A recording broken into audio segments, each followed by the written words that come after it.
بەڵێ کاک مەحموود سڵاو لە تۆ و لە بینەرانی بەڕێز و خۆشەویست بێتن. دیارە من ئێستا لە قەزای سۆرانم لە مەڵبەندی هەشتی سۆرانی کۆمەڵی ئیسلامی کوردستان واکە ئەبینن لێرە بەرپرسی مەڵبەند و هەروەها ئەندام و کادیرانی سنووری مەڵبەندی هەشتی سۆرانی کۆمەڵی ئیسلامی و بەڕێز مامۆستا مەڕوان گەڵاڵی کاندیدی ژمارە 2 لە لیستی کۆمەڵی ئیسلامی کوردستان لێرە ئامادەن. دیارە ئەندامانی کۆمەڵی ئیسلامی بە گوڕوتینەوە بەردەوامن لە بانگەشەکردن بۆ سەرخستنی لیستی کۆمەڵی ئیسلامی کوردستان. شەو ڕۆژیان خستۆتە سەریەک بە گوڕوتینەوە جیاواز لە جارانی ڕابردوو کارەکەن بۆ ئەوەی کاندیدانی کۆمەڵی ئیسلامی و لیستی کۆمەڵی ئیسلامی کوردستان سەر بخەن. من بۆ قسەکردنی زیاتر ئەسمە لای میوانانم بۆ ئەوەی زانیاری زیاتر لەوان وەربگرم. سەرەتا ئەسمە لای بەڕێز مامۆستا مەڕوان گەڵاڵی کاندیدی ژمارە 2 لە لیستی کۆمەڵی ئیسلامی کوردستان. مامۆستا مەڕوان دیارە ئێوە بەردەوام بانگەشە بۆ لیستی کۆمەڵی ئیسلامی کوردستان دەکەن. لە ئێستادا پێشوازی هاوڵاتیان چۆنە لە لیستی کۆمەڵی ئیسلامی؟ بسم الله الرحمن الرحیم. سەرەتا زۆر سپاس بۆ ئێوەی بەڕێز و خۆشەویست و دەستخۆشیتان لێ دەکەم کە بەڕاستی توانم بڵێم کەناڵی پەیام و برایانمان لە پەیام لە هەموو شوێنەکان وەکو سەربازێکی نادیار کاری جوان دەکەن و دەستخۆشیتان لێ دەکەمەوە. شان بەشانی هەموو تیمەکان ئەتوانم بڵێم لە هەموو تیمەکان ئێوە ماندووترن، دەست و چاوتان خۆش بێ و سەرکەوتوو بن.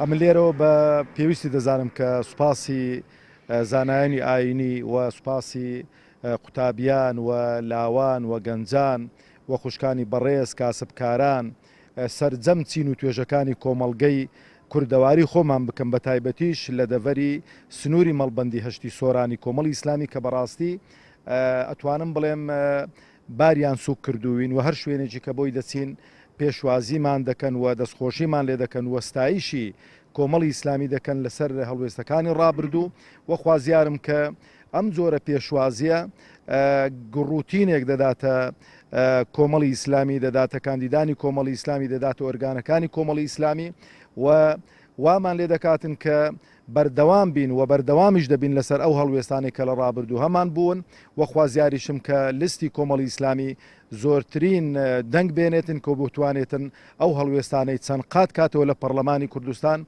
و خوازیاریشم ئەو چین و توێژانەی کە باسم کردوون بە گوڕوتینی زیاتر پێشوازی لە تیمەکانی کۆمەڵی ئیسلامی بکەن.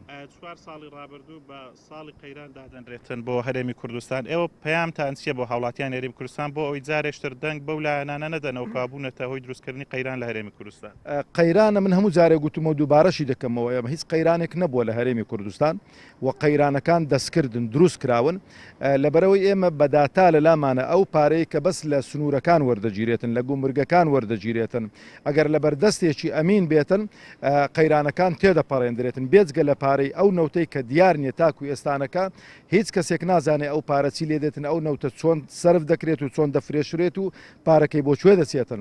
ئێمە خوازیارین هاوڵاتیانی هەرێمی کوردستان ئەو 4 ساڵەی کە ڕابرد کە قەیرانیان بۆ دروست کردوون لە بیری نەکەن و ئەو وعد و بەڵێنانەی کە لایەنە سیاسیەکان بە تایبەتی لایەنی دەسەڵاتدار کە بە خەڵکی هەرێمی کوردستانیدا کە گوتی کوردستانتان بۆ دەکەینە شامی شەریف هەمووتان هاوبەش دەکەین لەو نەوتەی کە لە هەرێمی کوردستاندا هەیە خوازیارین ئەو بەڵێنانیان لەبیر نەچن نەک جێبەجیان نەکردن لە دوای تەواوبوونی هەڵبژارنەکان کەوتنە پلاندانان و پیلاندانان بۆ بڕینی موچەی هاوڵاتیان و موچەی هاوڵاتیانیان بڕی و ئارەقەی نێوچاوانیشان پێڕەوانە بینین.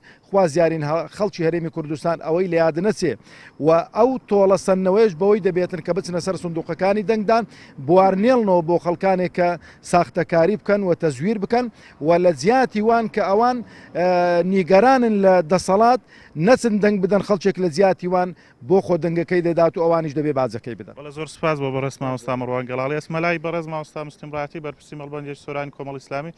مامۆستا دیارە ئێوە جیاواز لە بانگەشەکانی ڕابردوو لە هەڵبژارنەکان ڕابردوو لەم هەڵبژارنە کەمتر گرنگی بە هەڵواسینی فلێکس و پۆستەرات ئەدەن. هۆکاری چییە؟ بەناوی خۆی بەخشندەی میهرەبان منیش بە پێویستی زانم کە سوپاسی تۆڕی میدیایی کۆمەڵ بکەم کە ئەویش بە پلانشی چڕ و پڕ شەو نخوونی ئەکات بە دیار تیمەکانی بانگەشی هەڵبژارنەوە.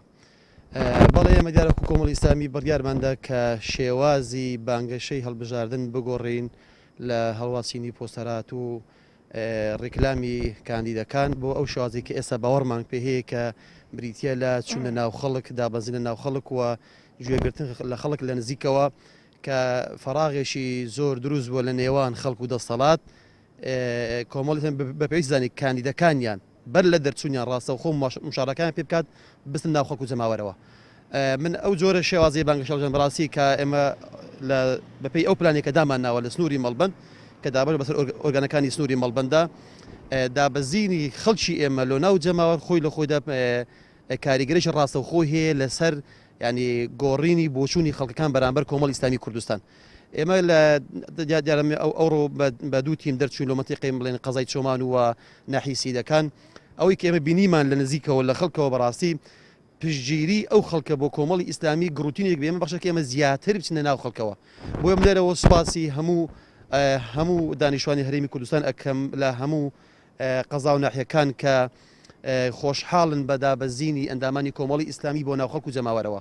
هیوادارم کە کۆمەڵی ئیسلامی زیاتر بتوانێت بە هەموو زۆر و شێوازەکانەوە بە بەرنامەیەشی تێر و تەسەلەوە بتوانێت زیاتر لە نزیکەوە لەگەڵ خەڵکە ئاوێتە بێ و تێکەڵ بێتن و گوێ لە معاناتی خەڵک بگرێت و ئەو معاناتانێک کە خەڵک باس ئەکات ببنە پرۆژێک لە کۆمەڵی ئیسلامی لە پەرلەمانی داهاتوو لە حکوومەتی داهاتوو لەوێن دەردا خۆیان ببینەوە.